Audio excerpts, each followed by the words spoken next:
5-star service. Recently, I went on a much-needed holiday with my wife, daughter, and mother-in-law. We trekked across the border from Lesotho into South Africa, where we caught an overnight bus to Cape Town. 15-hour bus rides are fine when you're single, not so much when you're a parent. Travel stresses aside, we enjoyed a fantastic week of family fun, relaxation, and rehabilitation from some of the regularly scheduled craziness of our day-to-day lives. It was also my daughter's first time meeting her grandma in person, making the whole trip a little extra special. While there, we didn't waste a moment. My wife, being the planner she is, spent weeks researching the activities we could partake in and created an amazing itinerary for each day. We visited organic food and craft markets, walked along the boardwalk admiring the ocean, also a first for our girl, delighted in the marine life at the aquarium. Nemo, Marlin, and Dory were all present and accounted for. Perused a few local bookshops, and, of course, enjoyed copious amounts of scrumdiddlyumptious cuisine. I definitely put on a few extra pounds. But vacation is for splurging, right? One of the highlights of the trip for all of us was attending high tea at the Mount Nelson Hotel. Yes, even for me. Honestly, I went in with somewhat low expectations. It was meant to be a belated birthday gift for my mother-in-law, and I figured I'd endure a little frivolity for the sake of my girls. My tea palate is fairly limited, and I was certain my tummy would still be grumbly after only having a few cucumber finger sandwiches for lunch. Boy, oh boy, I don't think I've ever been more wrong in my life. The hotel and high tea experience were incredibly lavish, and though I'm a fairly simple kind of guy, it was nice to feel a little bit pampered. The various teas we tried were actually quite tasty, particularly a strawberry rooibos that is the favorite among children. I guess I shouldn't be surprised that that was my favorite as well. There were indeed cucumber finger sandwiches, and while they were very good, they were only one of the options in the first of 3 courses.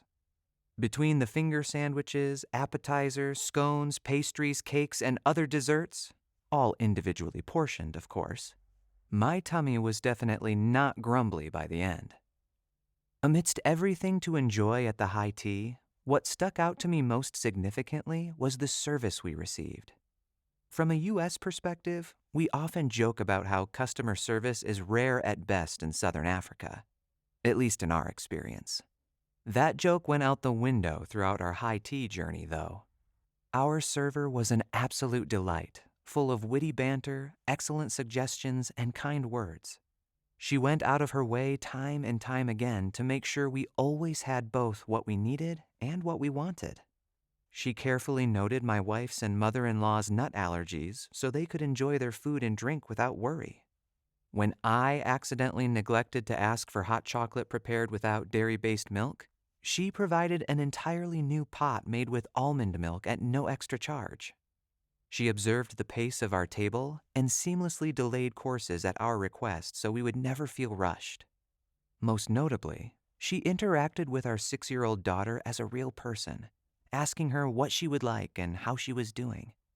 She even took her on a special little walk, gave her some extra sweets, and introduced her to the hotel's kitty. To say we were impressed would be a drastic understatement.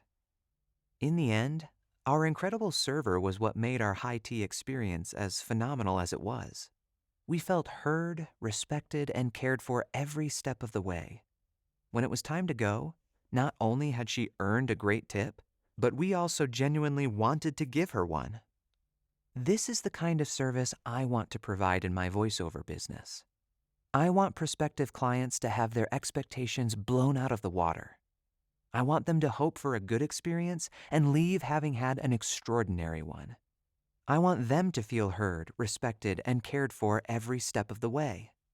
The last thing I expected to gain from attending high tea on my Cape Town holiday was a crash course in excellent customer service.